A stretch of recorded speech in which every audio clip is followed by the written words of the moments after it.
ओम परम ब्रह्म परमात्मने नमः। ओम श्री सद्गुरुवे नमः।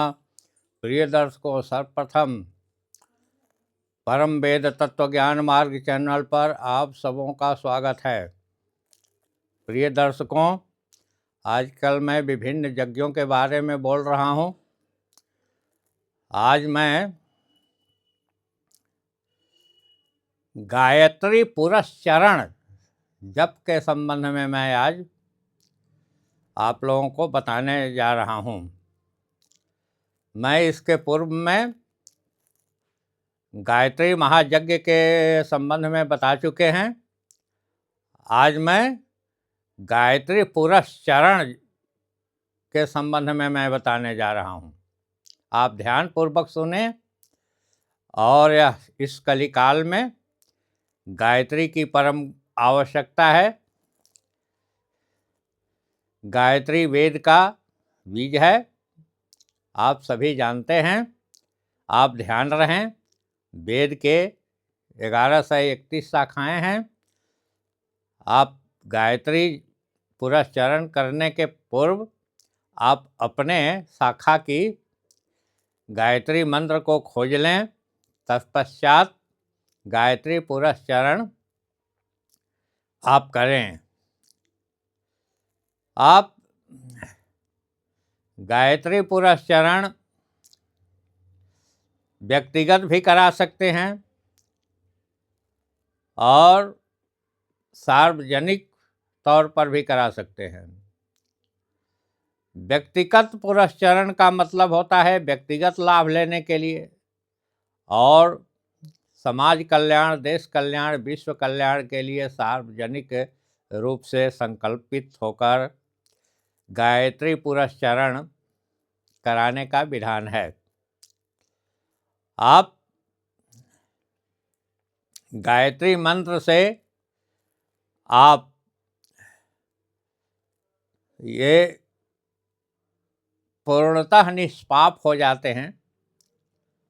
पूर्व जन्म से लेके इस जन्म तक जो भी आपसे कृतयतत पाप अपराध हुए हैं,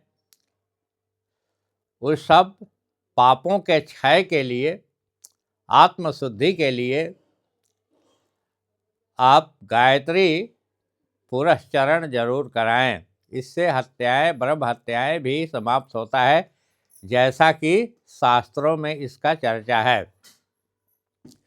आप जब एक दिन में सुबह, दोपहर, शाम त्रिसंध्या करते हैं और त्रिसंध्या के क्रम में जब एक एक माला आप जप करते हैं तो आपका दिन भर का और रात भर का पाप क्षय हो जाता है।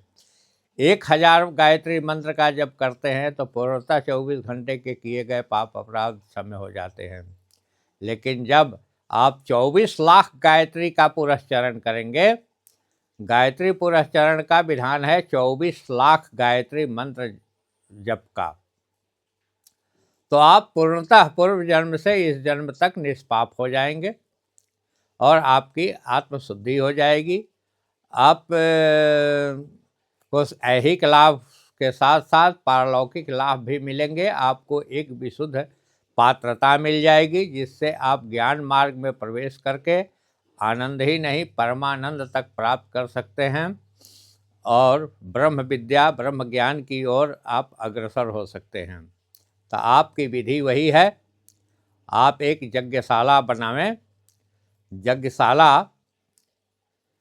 100 हाथ लंबा, 100 हाथ चौड़े की होनी चाहिए या 50 हाथ लंबा, 50 हाथ चौड़ा होनी चाहिए, ताकि इसमें बहुवृद्ध स्थानों की आवश्यकता है। उसके अनुरूप यज्ञाचार्य के आदेश से आप स्तंभ लगावें, हवन कुंड का निर्माण करें और इसमें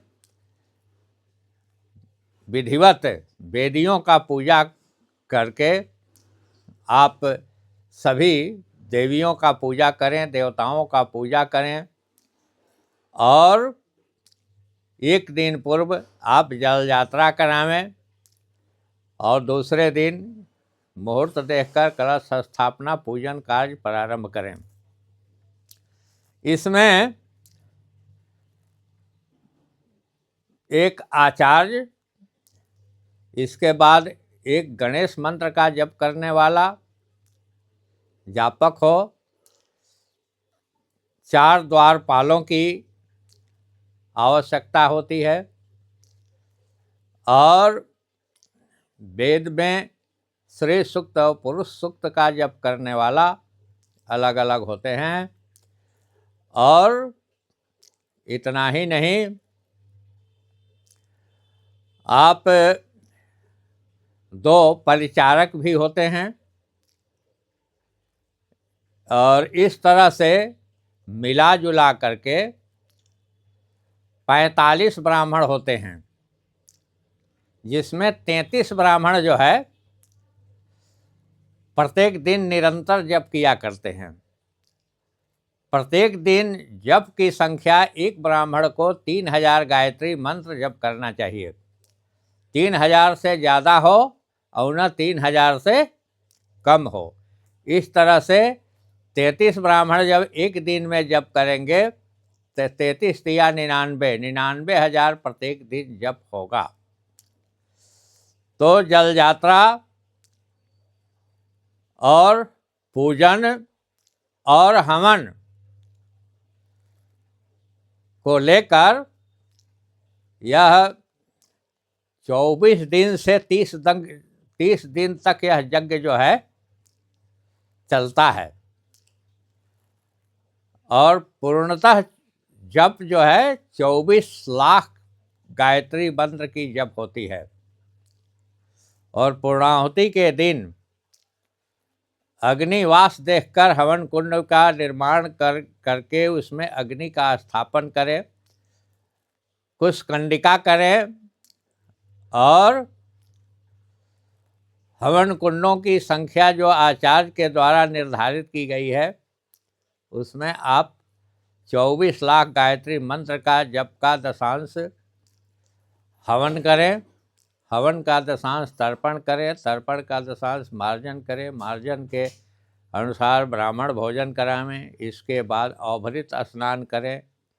जो छिड़का हुआ कुंड के समीप या नीचे गिरा हुआ साकल्य है, साकल्य वरुण देवता के हैं, जलाशय में ले जाकर के छोड़े विधानतः पूजा पाठ करके। इसमें 25 मन से 50 मन तक का साकल्य की आवश्यकता पड़ती है। तब आपका विधि सम्मत जब ब्राह्मणों की आप दक्षिणा देंगे, भोजन कराएंगे, सामूहिक भोजन अपना नियमानुसार कराएंगे, तब आपका यज्ञ परिपूर्ण हुआ। जब यज्ञ नियमतः परिपूर्ण हो जाता है तो इसका आप लौकिक लाभ और पारलौकिक लाभ दोनों आपको प्राप्त होते हैं। इसलिए गायत्री पुरस्चरण बहुत कम सुनाई देता है, लोग नहीं कराते हैं, लेकिन इसको कराना चाहिए। काहे कि कलयुग में तो और आवश्यक है। आपसे पापाचार, दुराचार इत्यादि सब होते रहते हैं। आपका कई जन्मों का कृत संस्कार, दुष्संस्कार जो है आपके सर पर है, जिसका आप उपभोग करते हैं। आप दंडित होते हैं, आप कष्ट भोगते हैं, शारीरिक, मानसिक, आर्थिक सभी कठिनाइयों को आप झेल रहे हुए होते हैं। तो ये गायत्री पुरस्चरण करने से आपको बहुत बहुत लाभ की बात है और आपका सदा जीवन लाइफ सुखमय रहेगा, परिवार सुखमय रहेंगे और अंत में आप ब्रह्म मार्ग में भी जाने की पात्रता आ जाएगी। अंत में मरने के बाद आपको अमरत्व प्राप्त होंगे, मोक्ष प्राप्त होंगे। इस पर आपको ध्यान देने की ज़रूरत है। आज मैं इन्हीं वक्तव्यों के साथ अपनी कथा को पूर्ण विराम देता हूँ। अंत में आपसे आग्रह करता हूँ कि हमारी चैनल को लाइक करें, शेयर करें और बेल आइकन घंटी को बजाएं, ताकि आपका सहयोग हमको केवल एक लाइक से, एक सब्सक्राइब से हमको आगे बढ़ने का मौका मिले। आपको हम प्रत्येक दिन कथा सुनाते रहें। बोलिए श्री सद्गुरु भगवान की जय।